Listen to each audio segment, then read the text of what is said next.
Hello. It's not the first time I've tried to start recording one of these. I have been trying to get these done for a while, but I'm starting today. I did one a couple of days ago and ended up deleting it, which I'm quite happy about because it was a very negative video. Yeah, hello. Me. We're in Markeaton Park. Just on the way to see my grandparents for a bit. I just thought I'd have a talk and walk. I want to get as many of these recorded as I can, really. Go over a load of memories, go over a load of just who I am, I guess. I am still intending to do one that explains everything. I was going to do that first, but I think I'd rather do that at what could be considered ground zero or the trigger point where things started going wrong for me, which I will probably do at some point. But anyway, it's a lovely day out. It's very warm. I'm for some reason wearing my jacket and my Art the Clown hoodie. I don't really know why. Absolutely boiling, but it is what it is. So the video I made the other day, I was talking about my frame of mind right now, where I've been at mentally, and it's not good. But the problem is that video turned out very whingy, very complainy, not very happy, and I don't particularly want that to be the way these come out. You know, I want these to be quite happy. Or at least not happy. I want them to be somewhat okay, at least. But yeah, I was talking a lot about the way my mental state's been recently, how I've been coping, and I'll run through some of that while we walk. I think I've got over an hour to talk and walk. I might walk on up to Park Farm, or I might just walk around the rest of Markeaton while I do this. So where have I been at mentally? I don't want to do it as complaining as I did the other day. I'll just talk a little bit about it. So for starters, I'm at all times right now rather paranoid because I never know whether the next knock on my door will be from the boys in blue, and that obviously would have to bring forward the timeline a little bit, or at least somewhat. So whenever I hear the gate squeak, there's a very squeaky gate that leads to my front door. I'm up at the window because I know I'll have to dive out the window essentially and lay low until I can make a getaway and write the last few letters I need to write and then do what needs to be done. So yeah, there's a lot of paranoia there.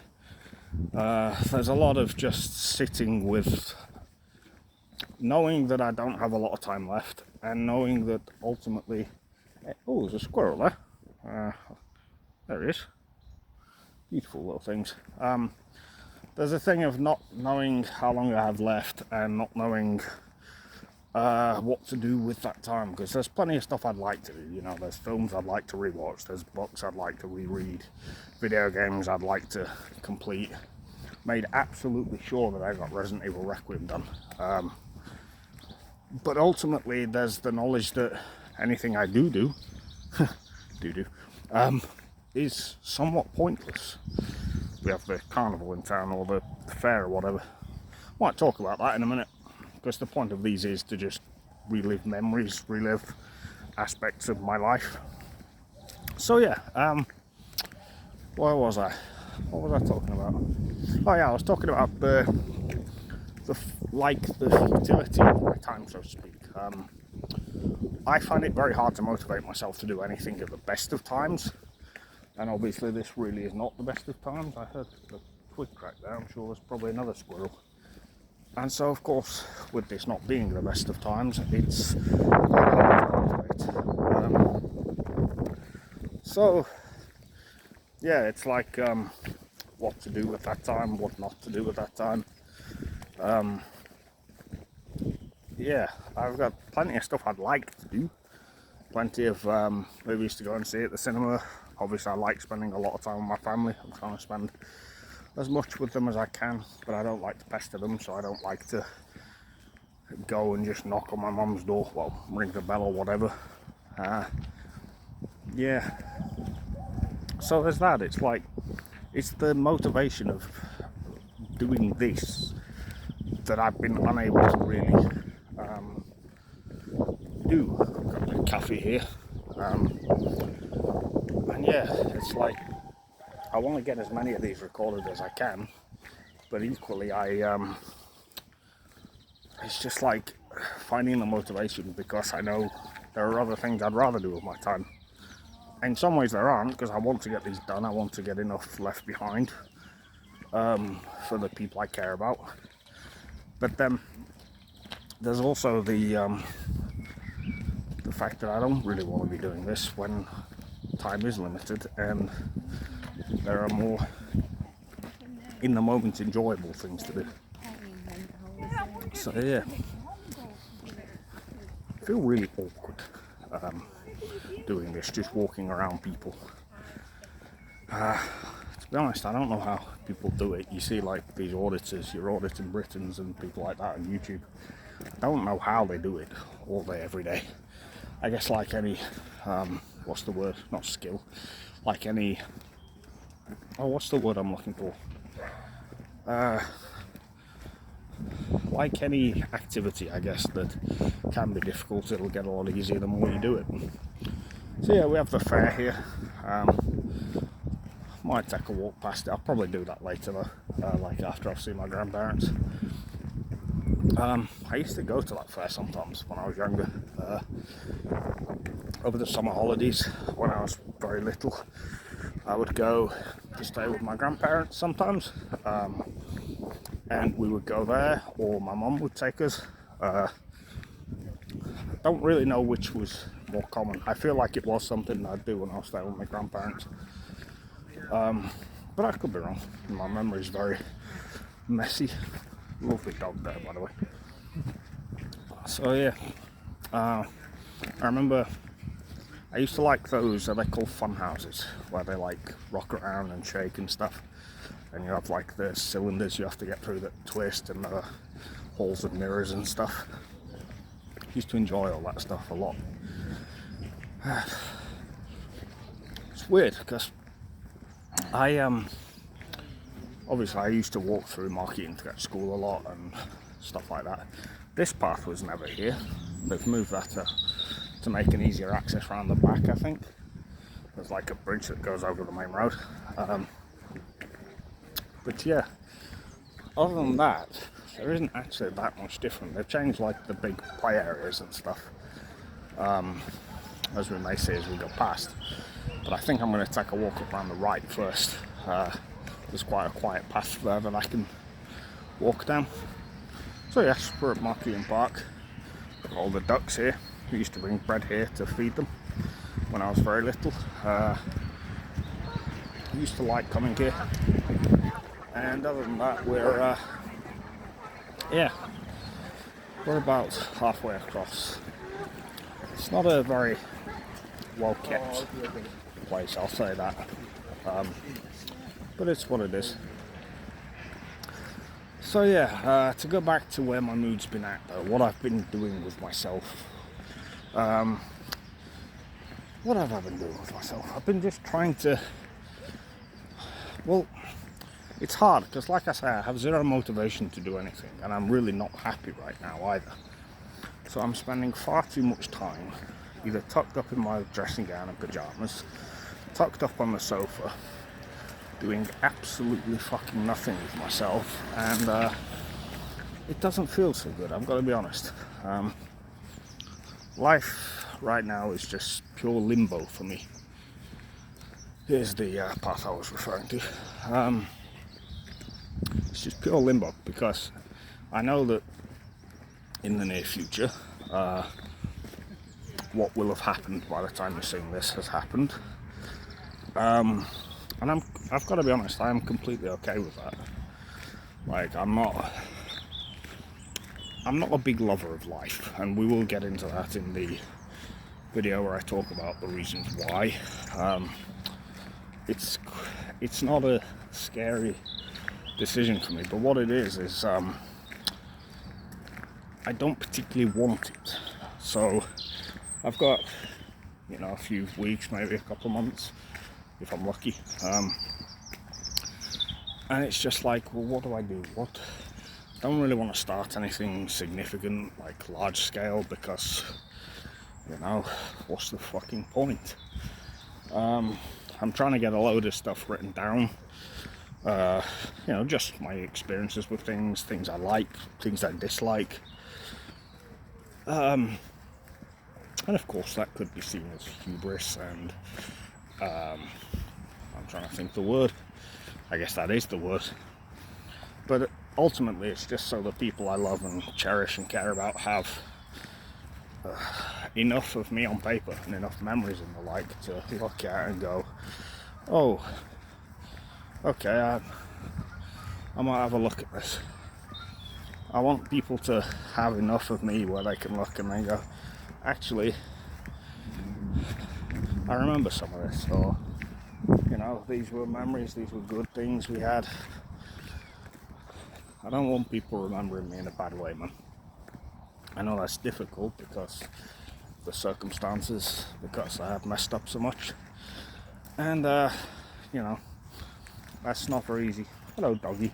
Hello. But yeah, it's one of those ones. Hello, sir. You alright? Yeah, you. Yes, thank you. God, I always I like going out for walks like this. I find I like interacting with people. I'm not a people person, but I like the reminder that people are decent and good and okay. Because so much of what we see in the media and so much of the way of the world now is so extremely negative. Like, when you think about it, the world now is all you ever seem to read about is problems, and fundamentally problems exist on both sides of the socio-political divide. You've got the problematic part of the right, and I'm fairly sure there used to be a train line here. Maybe not, maybe that's further on. But you have the problematic parts of the right that will tell you everything that is wrong in life is the fault rather of somebody with brown skin, which is obviously categorically false. And they'll tell you that migration is everything, everything that goes wrong in this country, it's immigrants, it's this, that and the third, which is again false. Of course there are problems with that, I'm the first to say that. I'm a firm believer in that, but I don't believe that every problem in the world is that, and I definitely don't think anybody with brown skin is a threat or a problem. And then you have the left, which I'm especially against, actually, who will tell you that you should be cancelled if you're a Nazi, if you don't think a man in a dress is a woman, you don't think that, I don't know, you don't want unchecked migration and people moving in next to you from terror hotspots and the like. They're usually the green-haired, nose-ringed, slightly overweight people. And I don't know, I just find there's so much of that on both sides, and just the terminology and the way people speak about each other now. You have, like I say, the amount I hear the words Nazi and fascist get thrown around, particularly by the green-haired, nose-ringed brigade, the kindness brigade, the ones that want kindness for everybody until you don't completely align with what they believe. I find them to be really problematic. I think this leftist activism has killed this country as much as right-wing populism has. We're seeing huge polling numbers for reform. I think they're on track for a landslide if the polling holds up the way it does, if Farage doesn't shoot himself in the foot. And I think that's stupid. I don't know enough about his policies, but from what I've seen, Farage has one main policy. He's a one-trick pony, and he always has been. He's incredibly corrupt. He's so far up Donald Trump's backside that if Trump passes wind, he'll whistle. But then also, like I say, I have real issue with activism on the left, where you have the Antifa mob, the ones that want to wear their silly face masks and want to, attack coppers and attack people that don't agree with them. Like I say, that a man in a dress is a woman or whatever. There's a socio-political theory called the Long March Through the Institutions. And the way I would sum it up is essentially, if you give a lefty an inch, the lefty will not just take a mile, they'll redefine to you what distance means. They'll campaign for one thing that they feel incredibly strongly about.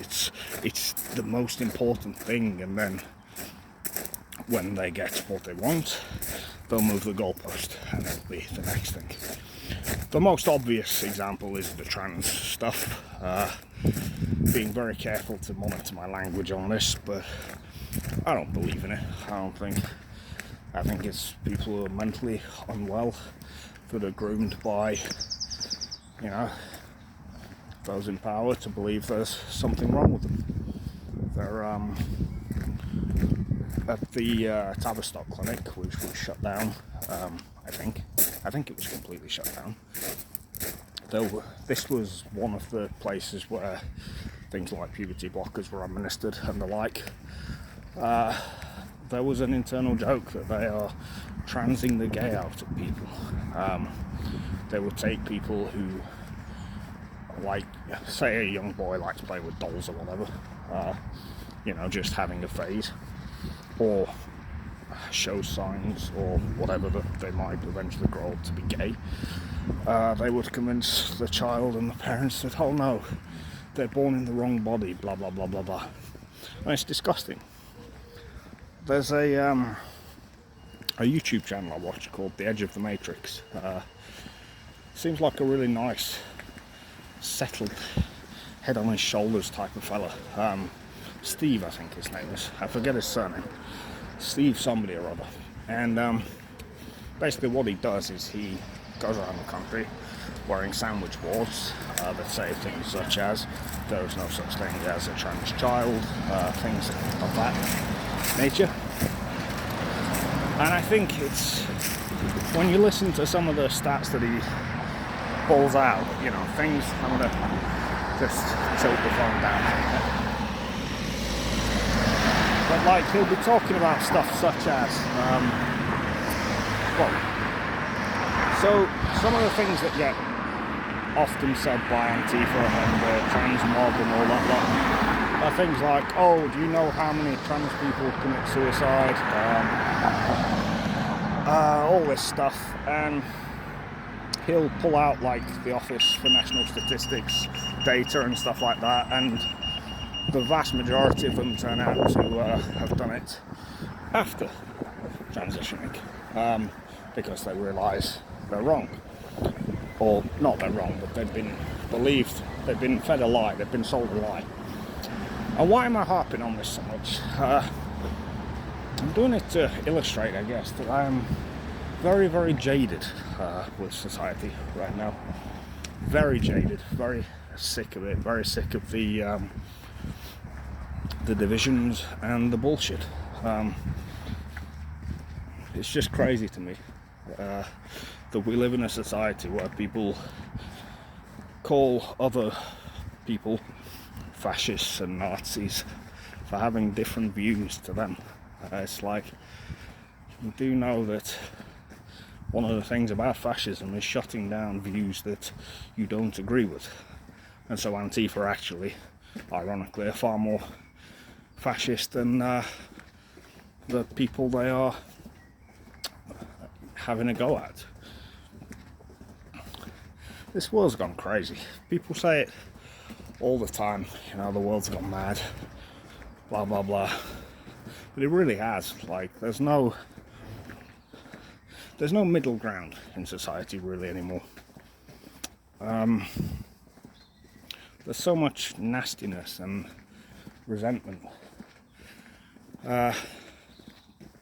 I find it in myself quite a lot, actually. I find that I'll envy people, or even, I guess, feel a little jealous towards people. This was one of the things I was ranting about on the video I deleted, actually, but it's something I did want to talk about more in depth, and we're actually in the right sort of area to speak on it. So I wanted 2026 to be very different. I wanted to really start putting my life together.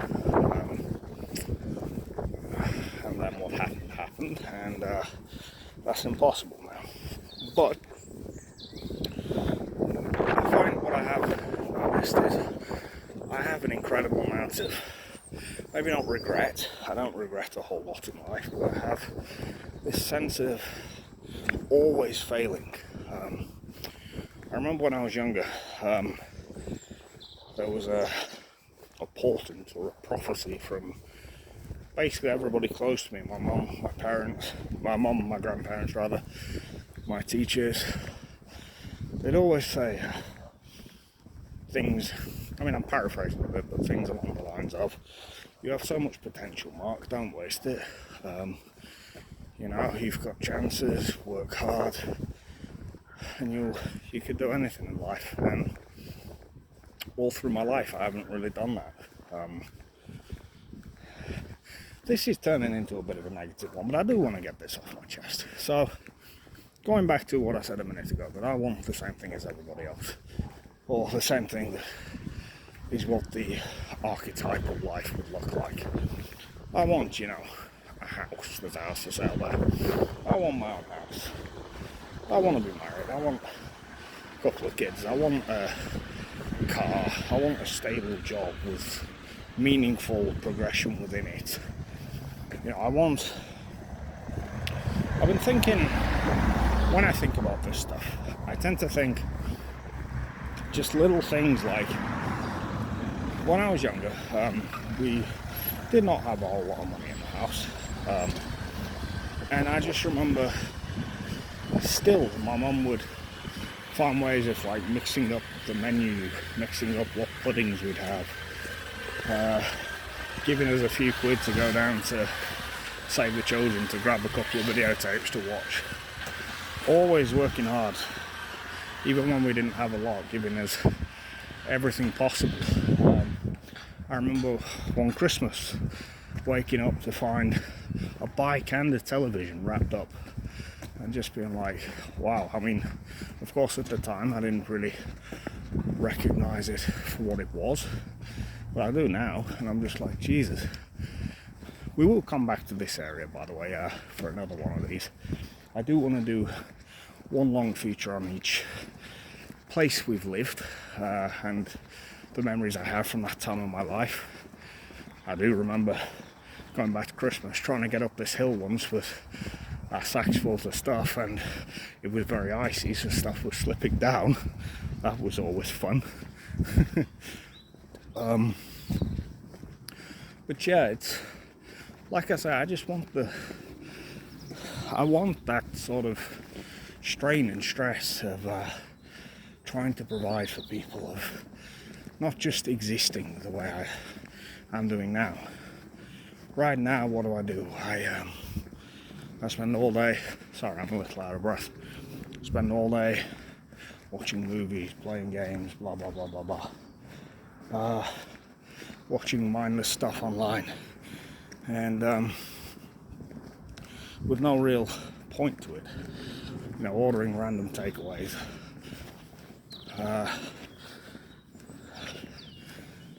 I find that I've been drinking more, because what else is there to do? So let's talk a little bit about then, where has that sense of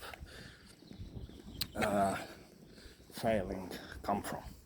And I am probably in a minute going to kill the recording, and so I can turn around the switch camera on my phone, because I can't do it whilst recording. And then I'm going to sit and talk a little bit, I think, on this bench here about what what is insufficient in my life? What is it that's not where I'd like it to be? Where did it start? How did it continue? Let's do so. I think it's time to get into some of that. Tell you what, that hill's killed me. So yeah, let's have a sit down and have a little bit of a chin wag about that one.